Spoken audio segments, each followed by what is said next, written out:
About some JoJo. I'm Zero Master 117. And I'm Austin 9568. Now back to what we were talking about before. From the main villain of Part 4, Yoshikage Kido, we can now go deeper into who he is. Basically, he is the antagonist, the main antagonist of Diamond is Unbreakable. Diamond does not crash. The basic purpose of him is that he likes to kill things, but he wants to live a peaceful life. That's bullshit. Hold up. Oh, just email. Anyways, that's the entire purpose of Kira. He likes to kill things, but he wants to live a peaceful life. I call crap on that. I call bullshit on that. Like, seriously. Anyways, Kira, like a few episodes in, Kira kills one of Josuke's friends, quote unquote. I forgot his name. Her. No, I think it was a he. You mean the chick? Look it up. Goddamn phone.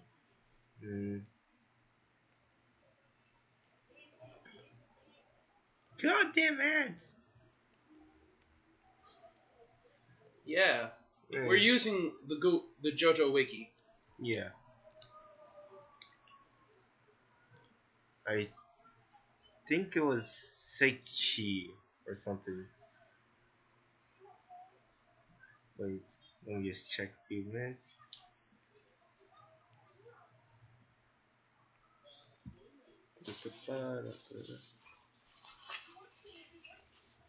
Anyways, while I'm searching this up, I'm going to explain more about Kira. His stand, Bites the Dust, has the ability to make anything his stand touches into a bomb. Okay, I'm gonna cut you off there. Isn't Bite the Dust his third bomb? Oh yeah. You have to go into the stand itself, Kira Queen. Oh yeah. That's Kira Queen, whose ability is to turn things into bombs. His first substand, let's see, his first substand, Sheer Heart Attack, is an indestructible tank thing. Try telling that to Dio. Just look at All-Star Battle. An indestructible tank thing that senses things based on heat. And Dio ain't having that shit. He's dead. anything that it senses by heat, the greater heat it is, the larger it explodes. So yeah, Cinder from KI, beware of Sheer Heart Attack.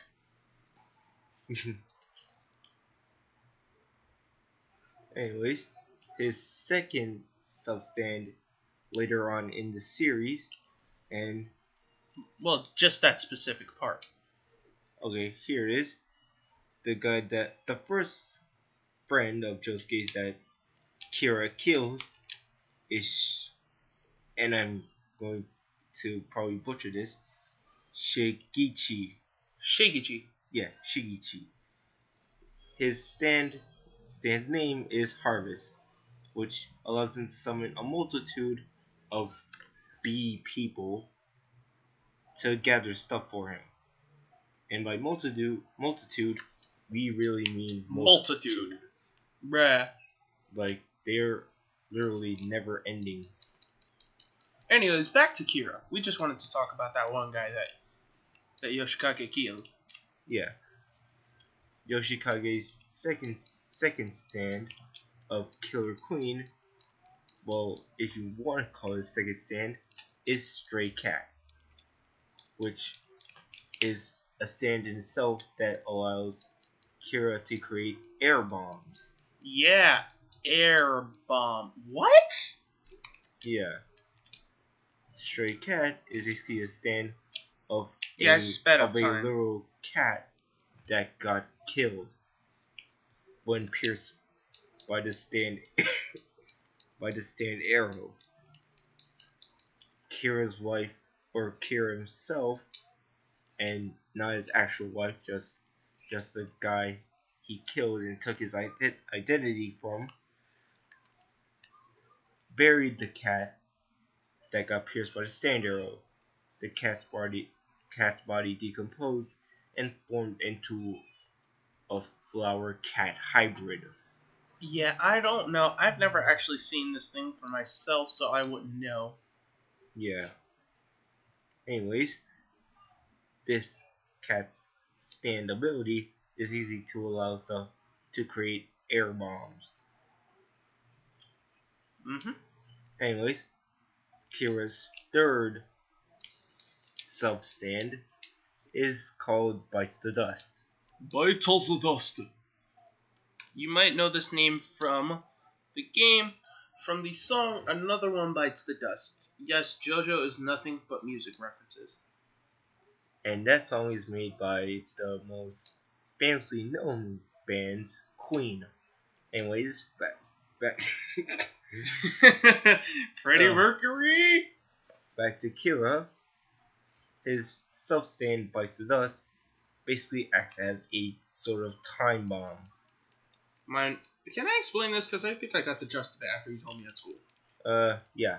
Basically, Bite the Dust allows Kida to place a time bomb within someone where if they know the truth about Kida, which mostly everybody does inside Part 4, they'll end up transferring the bomb into someone else, causing that person to explode, killing them both. Got it right? And the secondary effect is that it will reverse time by 1 day. Which is kind of weird. I actually left that out. Yeah. Near the ending of part 4, Kira is defeated and purposely dragged into hell.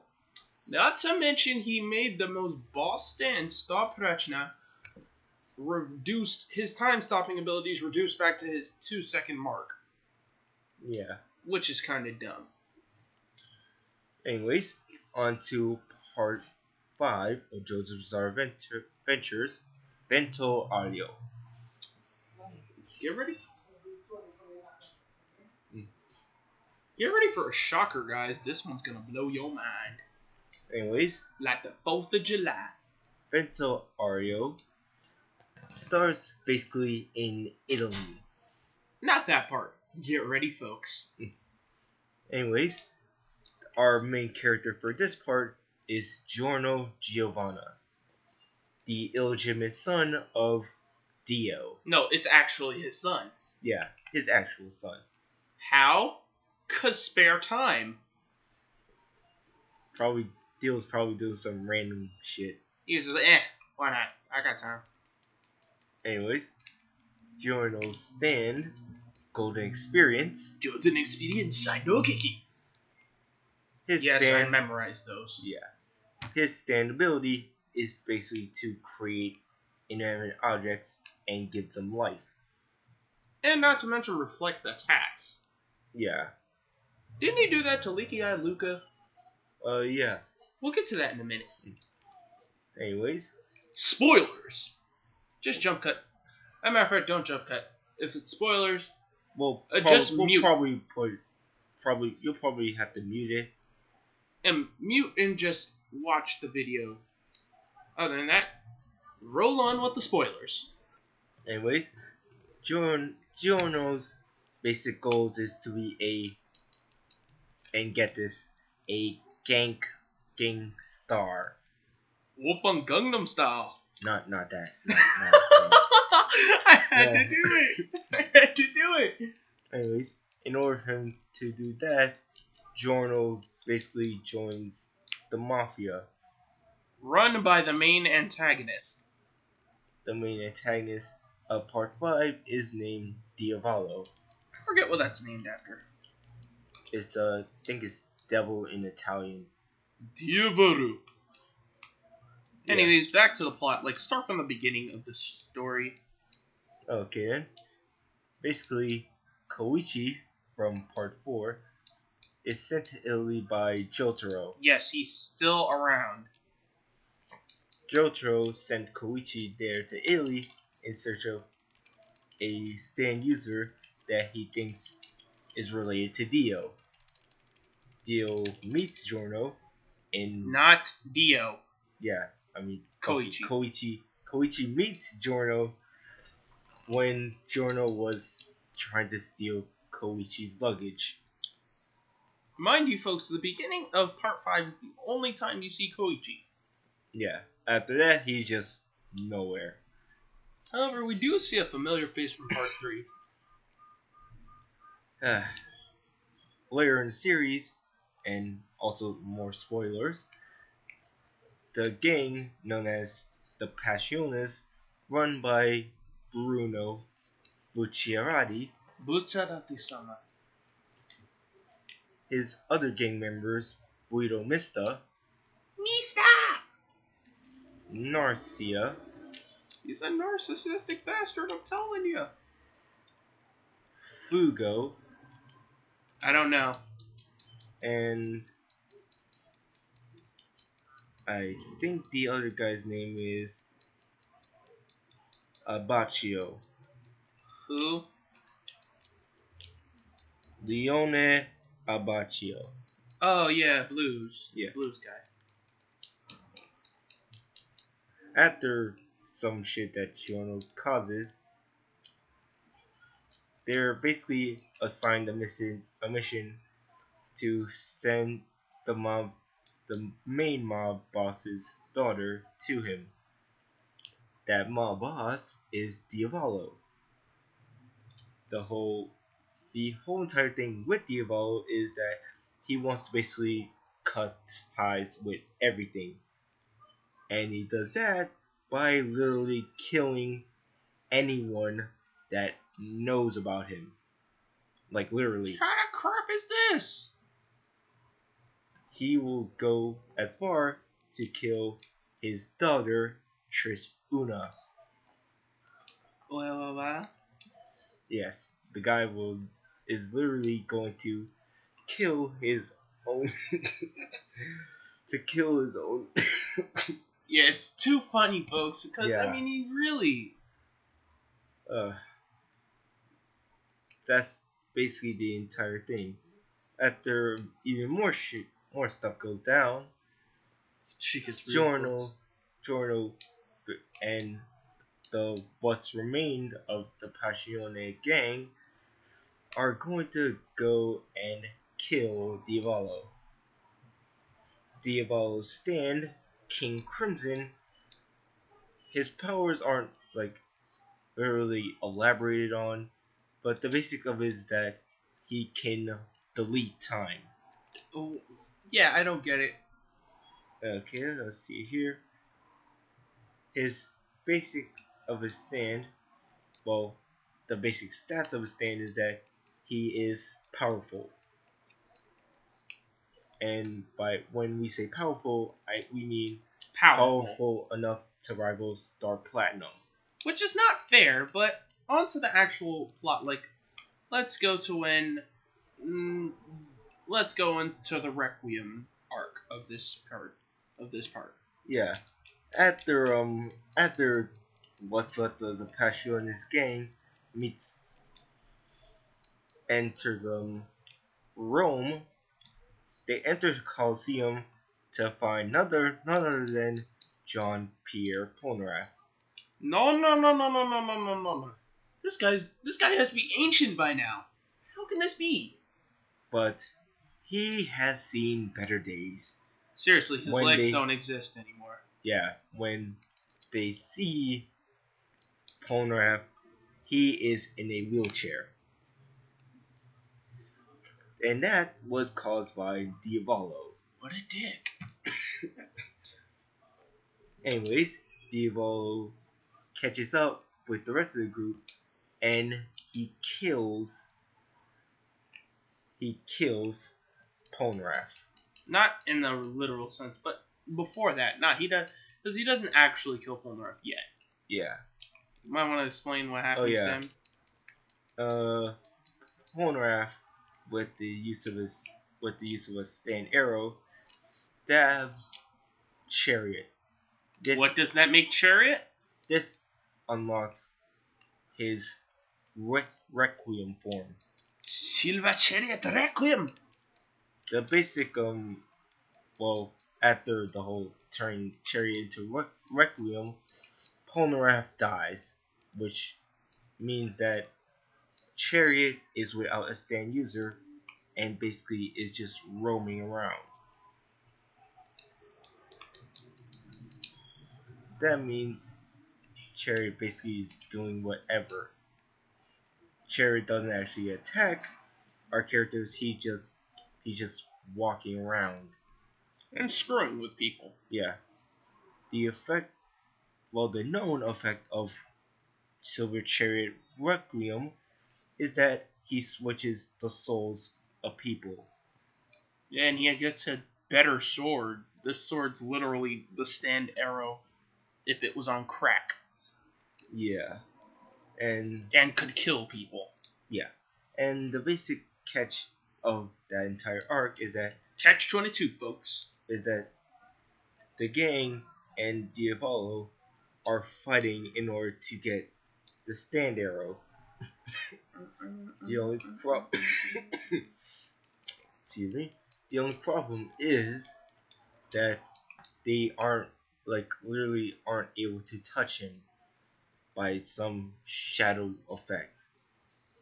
After Diavolo destroys Chariot Requiem, the stand arrow pierces Golden Experience, which unlocks its Requiem form. Causing it not to dematerialize for some reason. Yeah. This Golden Experience Requiem, his effect is basically to turn anything back into a state of 0. As in, whatever action happens gets reverted back to where it started. When Giorno, also Golden Experience Requiem is shown to have a separate conscience besides Giorno. Just like Star Platinum. Yeah. Except for the whole Aura. Preservation and stuff like that. And Aura. Yeah. No Aura. Yeah. Anyways, when Requiem quote unquote kills Diavolo, it leaves him stuck inside of a sort of loop of never ending death. He will Might want to explain all the deaths. Not all of them, just like 10. Like, how many does he go through?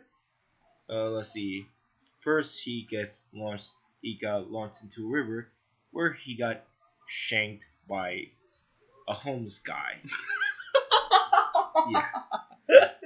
Keep going. Then he ends up in a coroner office where he basically gets his liver removed. Yeah, they take his organs and stuff. Not pleasant. And I think the other one is where he gets run over by a car. And I think that's basically Oh yeah, there's also the it. one where he gets crushed by the garbage truck. No, I think that's a different guy. No, he gets launched into the back of it and gets crushed by it. Anyways, this endless loop allows them to experience deaths, but not actually die in a sense. So just like Cars. Yeah. Because Cars got launched into outer space. Spoilers. And well, yeah. The manga basically says that Cars stops thinking. I don't know how that works, but whatever. Anyways. Well, he's a god. He can do whatever he wants. He probably put himself in a subplane of existence. Yeah. Anyways, Diavolo is defeated in a better ways. And Giorno basically becomes the new kingpin of the mafia. And a peaceful one at that. Yeah. Oh yeah, and midway between part 5, Fugo leaves Bucciarati's gang for reasons. And if you want to see that, go to the novel of Purple Haze Feedback to learn more. Anyways, on to part 6. And this is the final canon JoJo. Well, not exactly canon, but this is the final JoJo's part where it exists in the main universe, per se. I consider it the main canon. Yeah. Anyways, part 6, Stone Ocean, follows the journey of Chotro's daughter. Yeah, that guy's still around. And yes, daughter, Jonin Kujo. And it's actually spelled completely different. Yeah. Not Kujo. No, Cujho, if I'm correct. Yeah. Anyways, this follows her adventures. Her bizarre adventures. Yeah, her bizarre adventures of being stuck in prison, where she Don't was. Drop the soap. Okay, where she was basically framed for a crime that she didn't commit. Is basically her goal of early breaking out of prison. Well, not exactly, but still. She meets up with other prison mates, her so-called roommate named Wes, and other stand users such as Hermes Castillo, Imperio, Weather Report, and Anasu. Or Foo Fighters. No, that's a different guy. I still can't believe that's a guy. There's Anasu and Foo Fighters. And our villain of the week in this part is a guy with a fucked up hairline.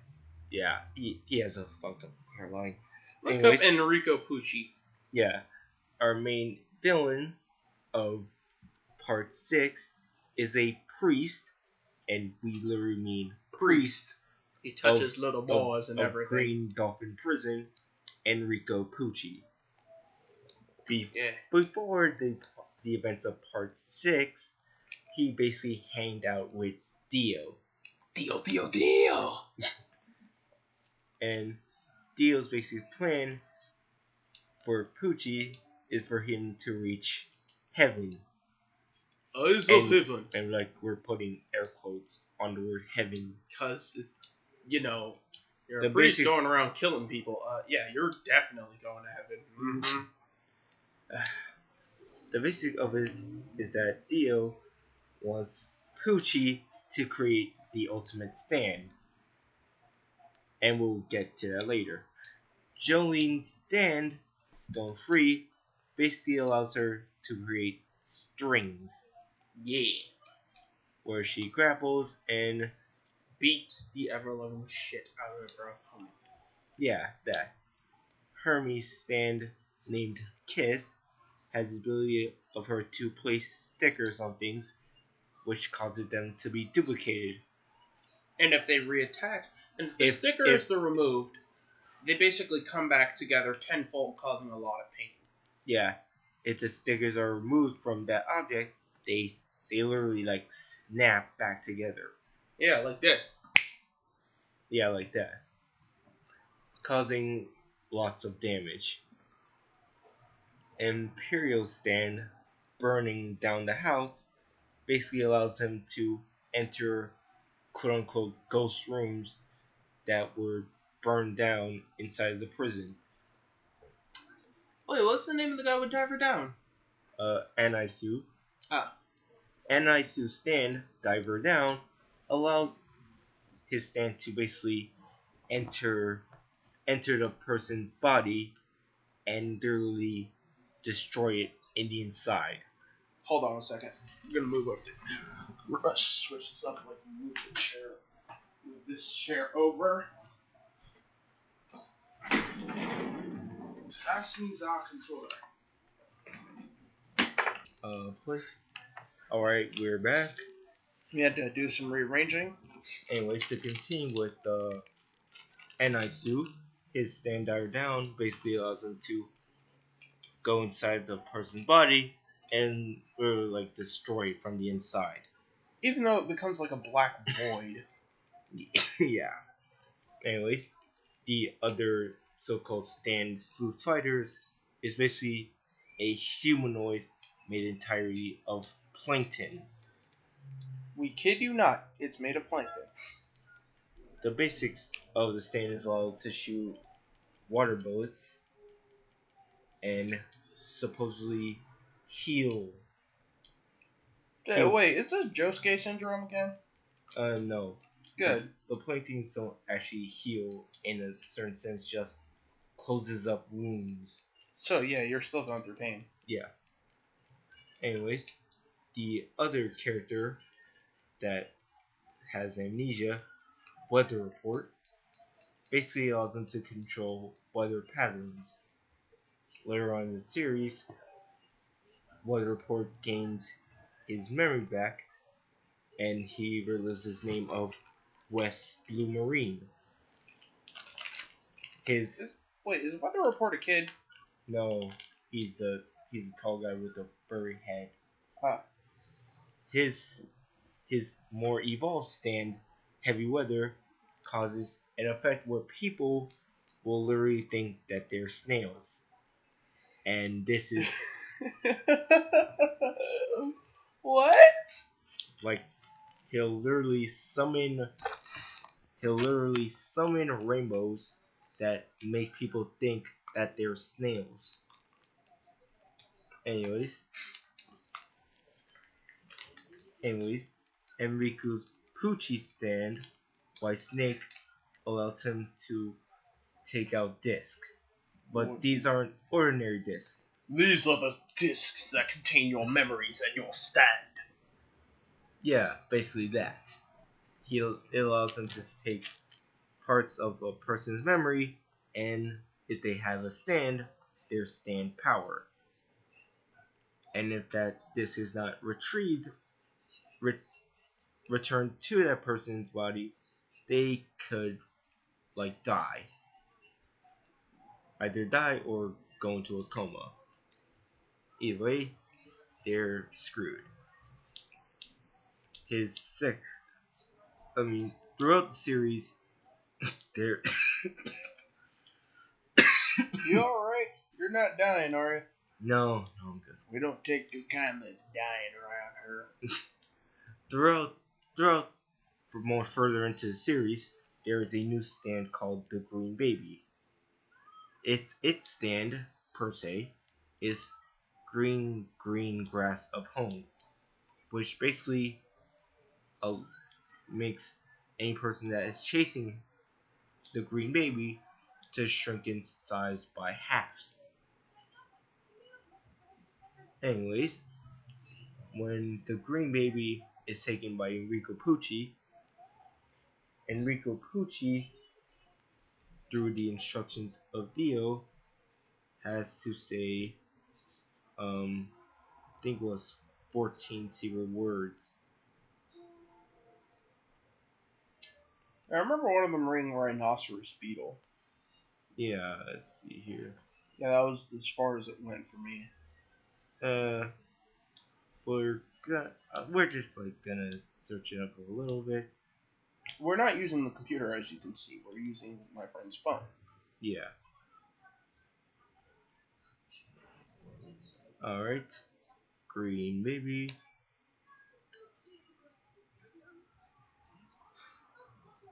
Oh yeah, and this Green Baby is a homunculus created from Dio's bone.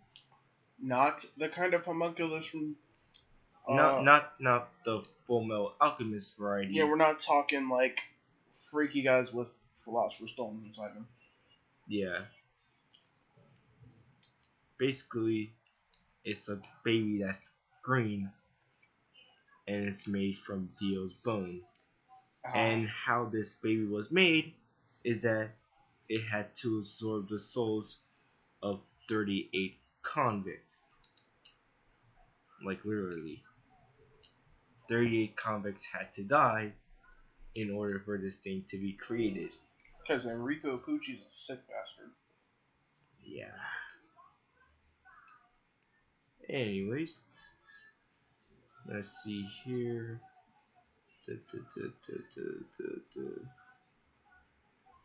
I Anyways, we'll get back to those did you 13 words later. Anyways, when Enrico Pucci fuses, and not in that kind of sense, fusion, huh? yeah, not the fusion dance, Man, that thing is weird. yeah, his stand Whitesnake, which was his previous, was Stan's name before, turned into Sea Moon. The ability of Sea Moon is inverse gravity, which allows him to basically flip things over. Yeah, I hate that. Yeah, and basically anything that it like punches human wise turns inside out. Yeah. Anyways, anyways, through even more of the years, I mean, in the parts of part 6, Enrico Pucci Enrico Pucci's Sand Whitesnake evolves from Sea Moon into what's known as Made in Heaven, which basically looks like a centaur. Yeah, minus the hind legs. hmm Anyways, it basically has the ability to, and get this, accelerate time. And Oh, for not like the sense of like speeding of time, like really literally to the point where, you age to death. yeah. And get this, he kills during this moment. He kills most of the cast, including Jotaro. That bastard! And also, his stand Made in Heaven is so fast that it literally is hard for Star Platinum, and even with his time stop, to keep up with. Yeah, I don't even get that. So basically, Pucci kills, The universe. yeah, he kills the universe along with the main cast. And himself. Well, Pucci doesn't die. Where did he go then? He basically he basically I want to get some water, sir. You seem a little salty. yeah. He'll be right back. Hey guys, we're back. I got a snack, and he's back to explain more about that. Anyways, the ability of Made in Heaven is basically to accelerate time to the point where the universe gets reborn. It literally goes through the whole Big Bang Theory and stuff like that. The problem with that is that Pucci is allowed to remake the world the ways that he sees fit. The only other problem was that one of the main cast members, Imperial, survives. So Pucci literally like goes through the prison again in search of Imperial. During that entire fighting between Imperial and Pucci, Pucci accidentally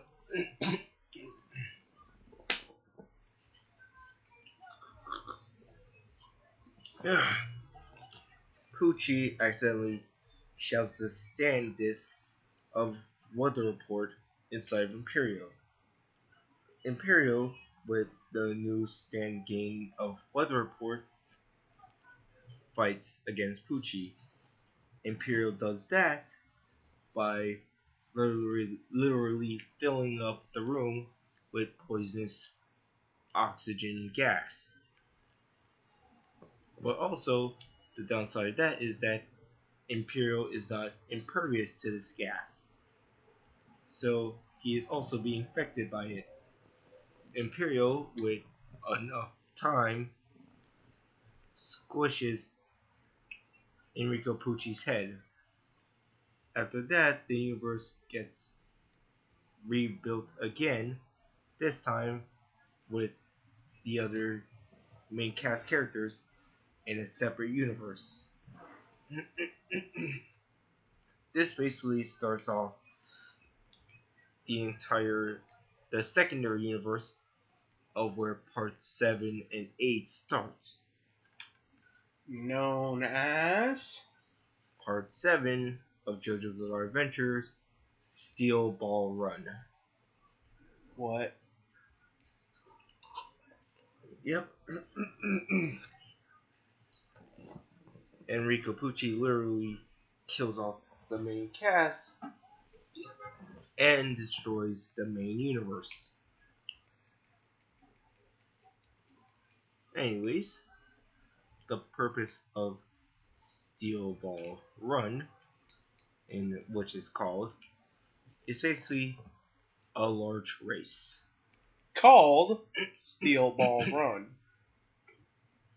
But not just like a race with cars and stuff like that. Nah, man, we talking Old West. It is a cross-country horse race where like hundreds to probably thousands of racers go at it in order to reach Manhattan. Yeah, Manhattan. They're in America. Yeah.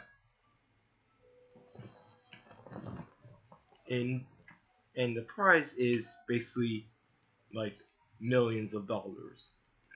Don't you get to make your own law also? Yeah. I don't think so. I'm just going to limb and say, yeah, that's one of them. Yeah. Anyways, the main characters of Steel Ball Run is Gyro Zeppeli, and not a literal like descendant. He's from a different category. And our Joestar, Johnny Joestar. This is basically Jonathan, only he's a cripple. And American. Yeah. Yeah. Anyways, Johnny became a cripple after a accident where he got shot by a homeless kid. Yeah. Wait, what? Yeah, the basis What in the name of sweet holy void was that? Yeah, the basis of it is that when Johnny was a world famous jockey, he was kind of an asshole. And while out on a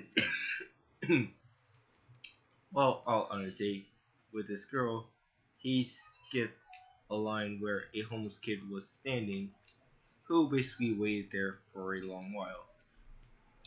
So a day. Yeah. So that homeless kid shot Johnny in I think the leg or the pelvis. The lower spine area. Yeah, lower spine area. Which causes Johnny to become a cripple. And he learns this thing called humility. Yeah. Basically, everyone doesn't care that he's famous, and he literally loses all his fame. While Johnny is recovering in a wheelchair, he meets Charles Zeppeli, who is signing up for the Steel Ball Run race. Gyro's reason for this is to save a kid who was basically I think a servant or something like that basically carried shoes and was framed with the murder of his masters. Gyro basically wants to win the Steel Ball Run in order to save that kid. But that's not the only people that join the race. Now we move on to the other characters. Diego Brando, which I mentioned in an earlier episode by accident. Diego Brando, nicknamed Dio. Dio. Again? Yes. Only this time he's less of an asshole. Or more of a creep? Well, less of an asshole by Dio standards. So he's just a prick Yeah, when people piss him off. yeah. He's basically the quote unquote rival of Johnny in this series, and sooner or later he gains a stand called Scary Monsters. And nice spirits. No. Song is awesome. What? Anyways, Diego's stand Scary Monsters allows him and other things to be turned into dinosaurs. And we're talking about the most deadly kind. Velociraptors! Yeah, Velociraptors. Anyways, the other character that is included in this part is Lucy Steele, the wife of Mr. Steele, the guy that's running and funding the Steel Ball Run race. And our villain of this part is the president, and Yes. we mean president, Yes, President of the USA. named Funny Valentine. Doja. That's his actual name. And it looks like we are been going for a long time. So we'll catch you guys next time with more information on part 7 and the current info on part 8. See you then.